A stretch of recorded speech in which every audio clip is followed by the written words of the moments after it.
My precious one, lean in and listen with the inner ear of your soul. For there are moments in the life of a believer when what was once hidden is thrust into the light, and the hush that felt like abandonment was only the hush of preparation. And so I say to you now, because you who read these words have walked through long nights of wondering and weary questions and secret prayers, that something extraordinary has shifted. Not by accident, but by the deliberate sovereign hand of a God who never forgets the smallest cry of the heart. And so, as you breathe in this promise, understand that the atmosphere around you has been rearranged. In the spiritual realm, angels have leaned forward, unseen chains have been loosened, doors that were rusted and stubborn have begun to swing, and the very fabric of your story, which seemed patched and torn by delay and disappointment, is being embroidered with a glory so intimate that it recognizes every tear and every whispered plea you thought had vanished into the void. Do not minimize the threshold you have crossed, for small acts done in secret, letting go of bitterness when the world applauded your right to bitterness, choosing forgiveness when your flesh clamored for justice, surrendering a dream to the inscrutable wisdom of God instead of clutching it until it broke. These were not insignificant. They were the hinges upon which heaven turned, and every quiet obedience, every hidden choice to trust rather than fear, has been stored in the vaults of heaven and has now matured into a release that cannot be held back any longer. You have endured seasons that felt endless, nights of pillow-wetting tears, days of counting pennies and hoping providence would find its way, relationships that splintered and left to the soul a hollow echo of why. And in each of those fractured places, God has been at work, not absent but active, aligning people, protecting you from doors that would have destroyed you, arranging resources and opportunities, and breaking chains you never knew constrained you. So now, as the appointed time collapses into the present, you will see evidence that what was once only a seed is becoming a harvest, and that the long patience of your faith was never in vain. There is a sound, subtle at first, like a drum beat beneath the hush of your heart, which is not alarm, but holy anticipation. The Spirit bearing witness with your spirit that heaven's strategy has intersected with your obedience. And from that divine intersection, the first wave of release begins to move. Provision that arrives not by frantic striving, but by windows opening, favors falling into place, debts being lifted, and opportunities that no human hand could engineer. Health restored where medicine could not provide the whole answer, vitality returning to the places that ached for years, and relationships once broken by pride or betrayal being knit together with a strength and fidelity that surprise even the most cynical observers. Because this restoration is not merely cosmetic but deep, reshaping character and community, and rooting you more firmly in the life you were always meant to live. Hear this plainly. The silence you called absence was preparation.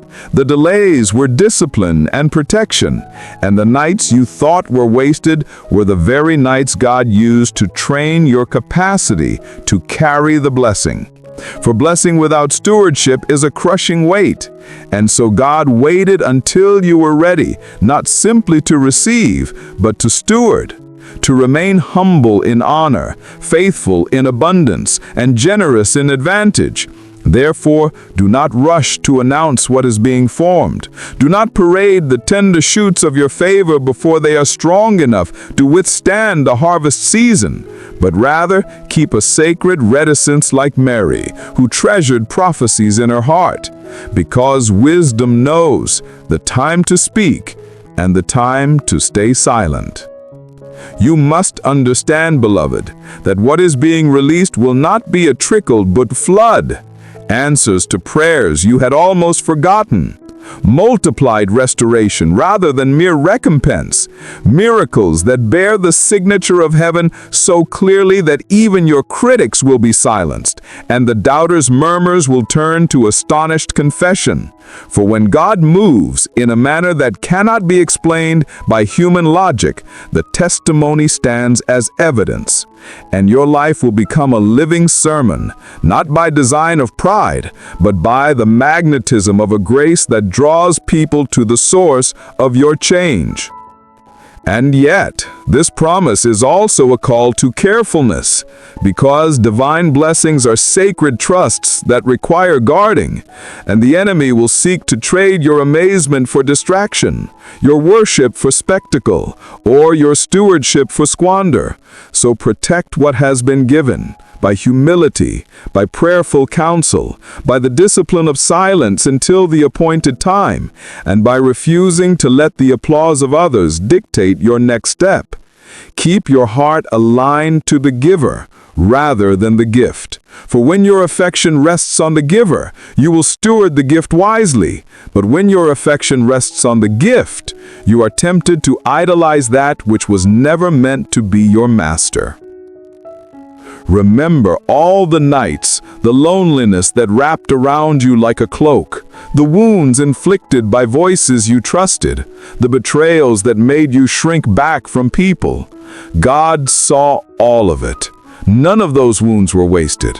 None of those losses were without purpose. For every tear watered the soil of destiny, and every unrequited prayer was being stored up in heaven's timing, so that when release came, it would enter your life with the fullness of meaning and the capacity to change not only your circumstances, but the inner governance of your soul. What was once pruning will become fruit. What once seemed like ruin will be revealed as protection. What once was silence will prove to have been an orchestration of the highest wisdom. So walk boldly now. Do not keep your chin bowed under shame or guilt as if the past still defines you. For the God who redeems gives you a new name and renews your capacity for joy. Lift up your face, wipe away the residue of sorrow, and step into the doors that are opening, because they were prepared for you before you were born. And when you pass through them, you will find not only provision, but purpose. Not only healing, but a call to carry what you have received in order to bless others. Because God's favors are never just personal relief. They are supplies to be distributed for the expansion of love, mercy, and justice in the world. Be ready to testify, but testify with gratitude rather than self-exaltation. And let your life be an instrument that points people back to the source of every good gift.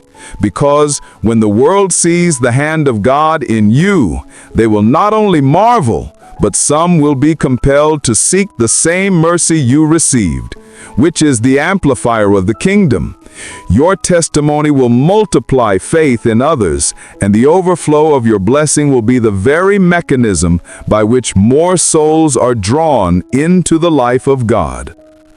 Finally, beloved, if you hear this, and any small part of you still doubts the promise, bring that doubt to God as honestly as you bring your faith. For the Lord does not require pretense. He requires truth. And in your honest pleading, He will meet you and make you a living proof that the God who keeps covenant is faithful to fulfill what He has spoken.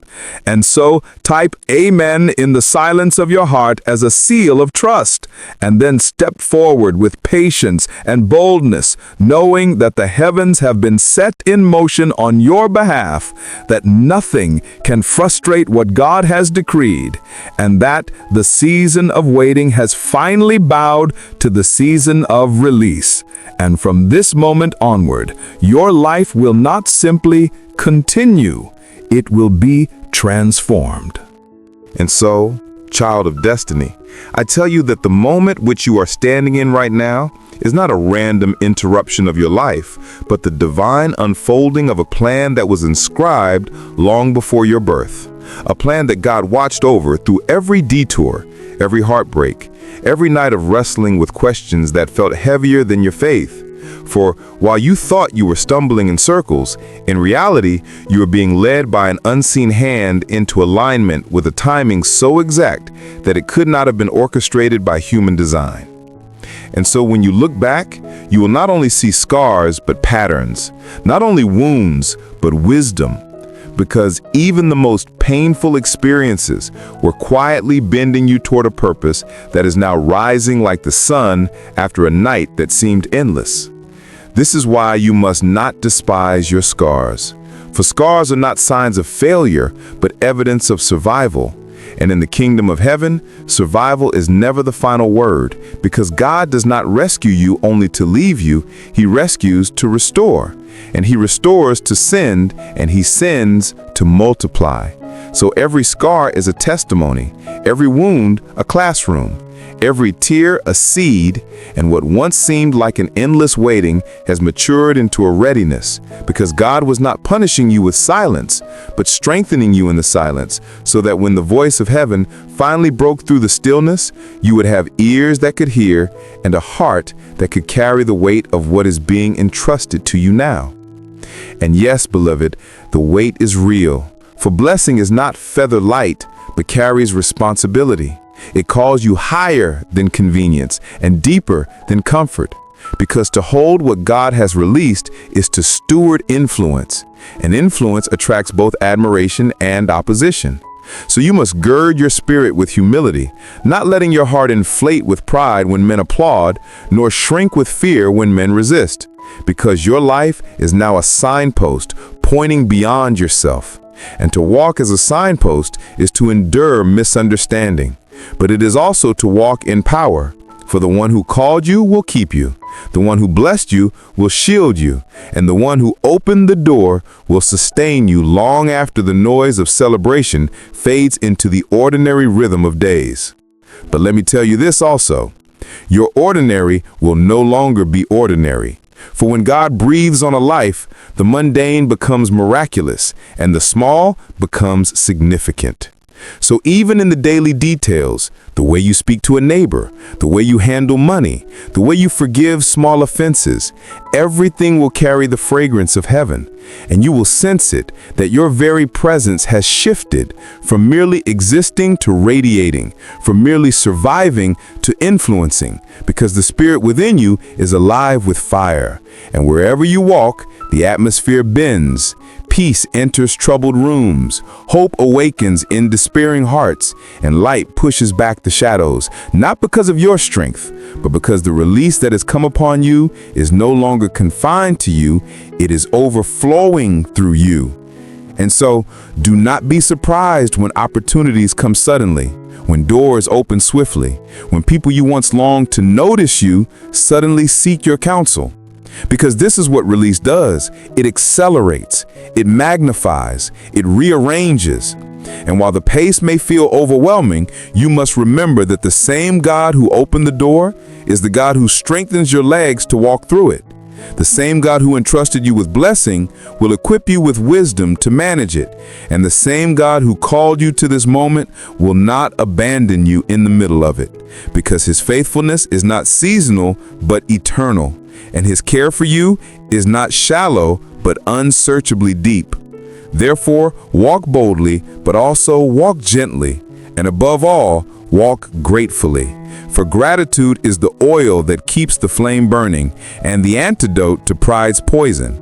And if you will keep thanksgiving flowing from your lips, then your blessing will not spoil, your influence will not corrupt, and your joy will not fade. Because gratitude anchors you in remembrance, and remembrance keeps you tethered to the God who gave you everything you now hold. And that tether is your safeguard, your compass, and your crown. And now hear me with the fullness of your attention, for this word is not a fleeting encouragement or shallow promise that fades when the winds shift, but it is a deep proclamation that reverberates through the chambers of eternity, that the silence which pressed against your chest like a stone and made you wonder if heaven had turned its face away, was in truth the holy silence of a master craftsman working behind the veil, stitching together events, aligning people, protecting you from snares you could not see, and pruning away distractions you would not have released on your own.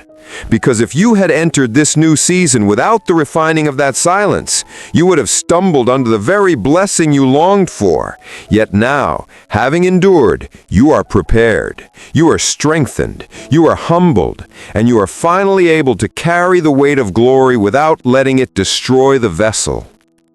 So I declare over you that what was closed is opening, and what was barren is blossoming, and what was delayed is accelerating, and what was hidden is being revealed. And this unveiling is not fragile nor temporary, but is rooted in the unshakable will of the one who reigns above all. And though storms may still come, they will no longer drown you. Though fires may still burn, they will no longer consume you.